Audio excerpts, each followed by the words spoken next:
Hi everyone, I am Dr. Raquel Rubín, Doctora Raquel Rubín, and today we have the opportunity to have Tiffanie Kellog with us. And the first question, the most important questions that we need to hear her answer from her is what? Who are you, Tiffanie? And why does these dentists, this dental practice owner should listen to what you have to say? Well, my name is Tiffanie Kellogg. I am located in Tampa, Florida, United States. And my goal is to help business owners to grow their business by referral. And I know some dentists, their goal is how much insurance can we get in? But I find a lot of dentists nowadays are looking for those clients that maybe will pay cash, maybe that are being referred to them, that are those best clients. And so if we're trying to get more clients referred by our fellow patients and our fellow professionals into our practice, that may be why they want to pay attention. It is a really compelling reason to do it. I am glad that you say that. And for example, if you hear, there are people that will say, oh, but I can't do that, the economy, whatever. So, what would be like your three best advices that they can apply as soon as they finish hearing you today? All right. So to me, part of what I love is living in a community with a lot of people that maybe we've got some dentists in our network that we're associated with, but what's our specialty? Who's our target market? Who's our ideal client? And figuring out who are the people that we love to work with and pay us well. I know one dentist that their practice thrives on children. And I know another dentist, she doesn't want to, do business with kids at all. And it's a personal preference. And so sometimes you can even turn your best competition into collaboration as you specialize and, figure out who's that ideal client. And then what I like to do is look for who are those non-competing professions with that same target market. So if I'm looking for, the adult women that are going to be doing the full veneers, then I might want to work with an esthetician or a plastic surgeon to have people referring in those like-minded. Now, if I'm going after the children, probably not going to be looking to partner with the esthetician and the plastic surgeon because they're two different types of professions. And so we want to look for who are those non-competing professions that have our same clients that maybe can be referring to us and vice versa. And then last, kind of the third component to this is I want to make sure that I'm working those relationships. When it comes to referral marketing, it's about we have to have our referral sources know what each other does, as well as we have to motivate them. Now, what I love about this idea of referral marketing is it's not necessarily the dentist that has to do it. You can engage the office staff, you can engage the hygienist, you can engage the entire team to help build this idea of referrals within the practice. Instead of just waiting for, will the phone ring? What do we get off the internet, off of social media through the insurance? I know personally I pay cash for my dentist because they're in my network and I like them better than what the insurance covers. And it's not that much more expensive. So I'd much rather find somebody that I love to take care of me. And I find a lot of people nowadays are very much the same. Did you hear what she just said? She even preferred to pay a little bit more. And like her, there are a lot of other people. The question is, are you paying attention to that? Are you growing up your referral base? Are you partnering with people with the same or very common interests that can allow all of you to thrive together? Because I know you maybe your education was you need to treat everybody that enters that through that door. Guess what? That's a really bad advice. Well, I think, it's one of those things. If they walk through your door, okay, yeah, take them as a client. I'm not saying to tell them no, but if you're going out there to get people to come through the door, you don't want to take everybody. I remember once there was a realtor I was working with who's like, yeah, I want anybody that doesn't own a home.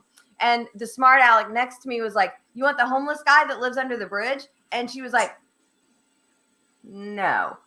So sometimes we do want to think about, who are the people that we're looking for, who are, not to say we can't take any and everybody to help out, but who are those ones that we love, love, love working with? Yeah, I agree with you. The thing is that sometimes there are people that receive in their office people that are not aligned with their philosophy of life or their philosophy of business. I remember once I received someone who proposed something that was illegal. That person was already in my office, but it wasn't aligned with what I thought it was correct to do. So it wasn't a great fit. And sometimes people could enter in this fear-based way to do business. So I want people to open their minds to the possibility that not because the person entered the door, you have to take care of them. Through do your best to take care of them and refer them to the people that are the most possible fit for them. Yeah. Yeah. I However, mean, if we can partner with several other dentists, just because it's not who I love doesn't mean it's not who you love. And we're not talking about this from the perspective of like bad people or they're bad clients. I mean, that's a whole different other story. We just have those that we're naturally attracted to. I think about it like some of us like to read certain authors. Some of us like to watch certain kind of TV shows. We're attracted to, we want certain kind of cars. I think that we're the same way in business and our practice. And it's not that I'm not a huge football fan. However, my husband loves football. So I'm like cheering for football season to end where they're like sad that football season's ending, but I can deal with a little bit of it. But would I want my life filled with football? No. I think that our businesses are the same way. I don't mind, one of these clients every now and then, but I really want my day filled with, let me look at who's coming and sitting in the chair. And I'm like, oh, oh. Oh. Like one or two of those now and again, no biggie. But do we really want to live our lives surrounded by people that annoy us or that just aren't our flavor? yeah. If you are not enjoying what you are doing, and if we think that we spend most of our life working, it is something to consider, to look for ways that inspire us to do more and to love more what we are doing. And if we can apply business experts, business support that allow us to thrive and at the same time support our business, our patients, and our community, that's a win-win-win deal. It is different that going to the office just because I have to and I need to is really different that when you are from the mindset that you are describing. And I Like think it's that. a goal, when we're first opening our practice, we are a little bit hungrier and we'll kind of take everything that comes through the door. But as our practice matures, we really want to think about, what does it look like that I love what I get to do every day. Every once in a while, I have a client slip in that when I look at the calendar, I'm like, you know what? It's time for me to find somebody else to refer them to that can help them out. Because we don't have a ton of extra time. We're busy, and I know dentists and people that have dental practices have so much going on. The last thing that we want to do is spend any of our time when we're not happy if we could spend more time where we're happy and making more money. Absolutely. And referring a patient is a way to show love, is a way to show you care, is a way to look the best options for that person, because if you are not enjoying what you are doing, even if you have the clinical skills, you are not going to give the same energy to your patient. So it makes sense what you are uh, uh, showing us, telling us to do. So I'm grateful that you share that with us, because I think it makes sense. What what is your big why? Why did you decided to do this in this way? Well, it's interesting. I did not have an intention of being an entrepreneur or getting out on my own. I actually went to school for business, but I got out a job and I got that first, real job, the corporate gig, and things were going along fine. But in March of 2003, two things happened that really impacted me being here. First, that corporation, they did some restructuring, and no longer in the organization was my position. So they very nicely offered me a severance package or a demotion. And at that same time, in March of 2003, my mom, who had been battling breast cancer for the previous 17 months, was given a terminal diagnosis and only a couple weeks left to live. So I took the severance package, and it gave me the opportunity to spend each and every day with my mom. And some days it was just crawling into the hospital bed with her and hanging out. Sometimes it was she felt good enough to come sit at the kitchen table and have a meal with us, but I got to spend each and every day with her, and she hung on. She actually hung on for 3.5 months, gave us the opportunity to have a huge 47th birthday party with her. It was awesome. But then she passed away.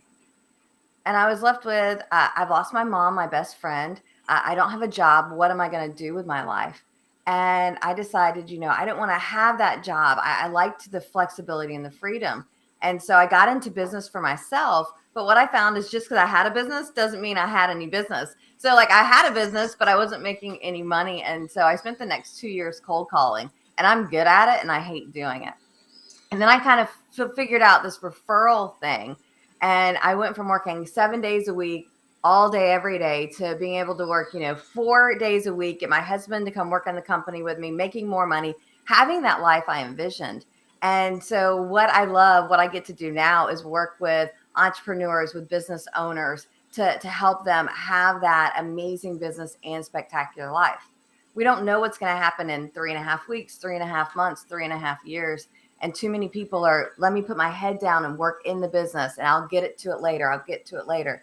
But we don't know what later is going to look like. So we want to make the most of our lives. And that's why I love helping entrepreneurs being able to have more money, more time, and more fun by getting more referrals. I love your concept, and thank you so much for sharing your story, because I think it could inspire a lot of people that maybe are considering either stop for a while or do something different just because they have somebody that is sick. And I can relate to that. And that time that you spend with your mom is priceless. Nobody will take those memories from you. It will be always your big treasure. It is part of your most deepest wealth. Yeah. And sometimes we get so focused in making money, making money, because there are so much things that run with money. Right, right. However, however, life is more than that. And living inspired, uh, allowing ourselves to love what we are doing and living what we want to love and we would love to do, is it makes a whole difference. Yeah. So thank you. That I believe that could inspire a lot of other people. And thank you for sharing. Yeah, and I think sometimes for all the dentists that are watching this, I think sometimes it's really easy for us to put on our here's my profession hat, and I'm the dentist, and I will be your professional.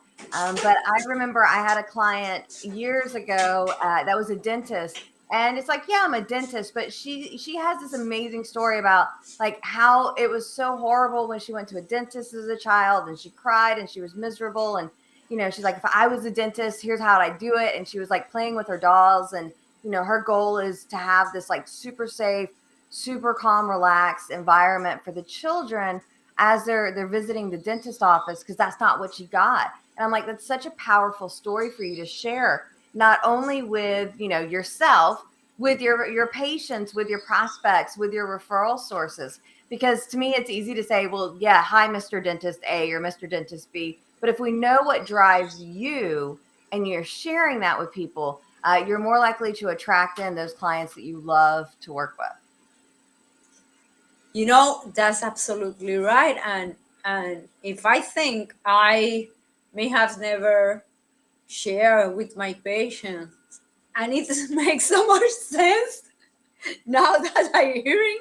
But if I think I don't think I ever told my patients why did I became a dentist.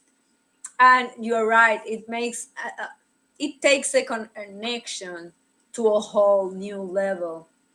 Yeah, And we, we, that we actually we actually like to call it your emotionally charged connection. That's the name we give for your story or your why, is your emotionally charged connection, because it creates that connection. yes, and at the same time is creating connection, is also creating loyalty, because someone that is connected to you at an emotional level, it is more probable that will be loyal to you, like you with your dentist. You prefer to pay in cash even if it's a little bit more, just because you are emotionally connected. And I think in this historical moment that we are, people are valuing even more than Yes. ever real connections. Yeah. That 20 years ago, 30 years ago, you went to who your insurance told you to go to. But over the past 20 or 30 years, there's other options. There's more people that are self-employed, are and having to pay cash or not having the coverage. And people care more now than I won't say they didn't care 20 or 30 years ago. It just wasn't the option. It's here's what the insurance says. That's where we're going. And now I think more people care about the experience and realize, a few dollars, and I'm not saying it's a few dollars more. I know it's more than that, but a little bit more money for a better experience. Yeah. because experience is priceless, and that's important for our audience to keep it in mind, to create experiences for the patient, because when you create an experience, they remember that, they Yeah. get emotionally connected with that experience, and that doesn't have to be something pricey, No. because most people think, oh, I need to buy another thing. No, maybe as maybe tell them, call them by their name, but the name they prefer, without judgment. It's something so simple. Yeah. And then nowadays, I mean, old school, you did have a chart where you could put everything. Nowadays, everything's electronic. You can make notes of, what's their preferred name, what's their preferred pronouns, what's something that you talked about last time that you had in common that you might be able to bring up. And so we even have some easy cheats. It could be something as simple as playing their favorite kind of music when they come into, the chair, or maybe it's not their favorite kind of music, or maybe it is. I don't know. Simple things can make a huge difference, and it doesn't have to cost you anymore. Exactly, you are creating an experience. And besides, even if it's the music that you don't really are into, you are hearing it like for 45 minutes, 1 hour, but the patient got that experience for life. You make a difference. And sometimes if the patient find out that you really are not into it, sometimes even respect you more, because it's like, wow, you don't like that music and you still care enough about me to play it. It made them feel special. Yeah. I love to give options to my patients. I realized that was a big, big issue, big deal for them. My office wasn't a big dental practice, but those small details allow me to create my connection. Even when I wasn't, if I said I didn't study business, so there were things that I was doing because my parents educate me to do certain things, but it wasn't like I was thinking, oh, this is a great business practice.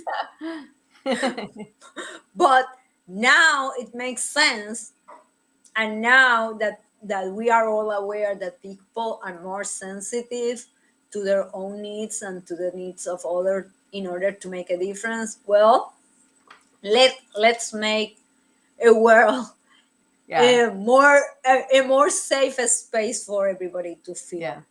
And I think, when I talk to dentists and chiropractors, doctors, those professions, because y'all have done a ton of schooling to get the technical knowledge, but it's not the business knowledge or the customer service knowledge per se. And so it's not only do we have to have these amazing technical skills, we also have to be entrepreneurs and business owners and customer service technicians. From the people that open the door to the people that say goodbye and everybody in between, because it is all about the experience, and people care about the experience, and they don't want to go back if they didn't have a good experience. Yes, and I want to inspire dentists, dental practice owners, to remember that as leaders, their team are an extension of them. Yes. So when you, as a leader, you decide to inspire your team, and you inspire them by the what you give, the tools that you gave them, and also by what you teach them to do, because everybody is working on creating the experience together as a team. Yeah, I had a client and we took a look at the entire from the beginning to the end process, and the actual dentist was 27% of the experience. 73% of the rest of the time the dentist was, not the one that was handling and doing all of that. I'm like, three-fourths of their experience is not you. It's all of it. It is so important to have everybody on board. Yeah, absolutely. I am very grateful that you decide to share your expertise with all of us today. Would you please tell us where to find you? Yes. So my name, as you can see on the screen, is Tiffanie with an IE, Kellogg with one G. And growing up with the first name Tiffanie, I'm like, could never find anything spelled like that. A little bit annoying. However, it's great as an adult, as a speaker, because if you go to TiffanyKellogg.com, it's me. If you go on Facebook, Woo! Instagram, YouTube, Tiffanie Kellogg, it's me. So I'm super easy to find, Tiffanie Kellogg. I am out there, Facebook, LinkedIn, Instagram, a teeny tiny bit on Twitter, but not much. I'm on TikTok, but I haven't done anything yet, so don't pay much attention to that. But I am out there on all those platforms, or just to make it easy, TiffanyKellogg.com. You can find me. Tiffany with two F, just in case Yes. somebody is only hearing, with Oh, two F. yes. So thank you so much, Tiffany, Thank you. for being with us today. Um, Thank you for inspiring, and to our audience, thank you for your most valuable time. Your most valuable asset is your time. And remember that for being able to live doing what you love, it is important that you love what you are doing.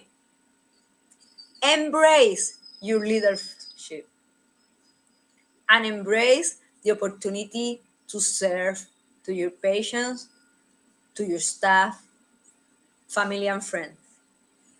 It is my desire that you love your life and that you decide and choose to live doing what you do. Blessings.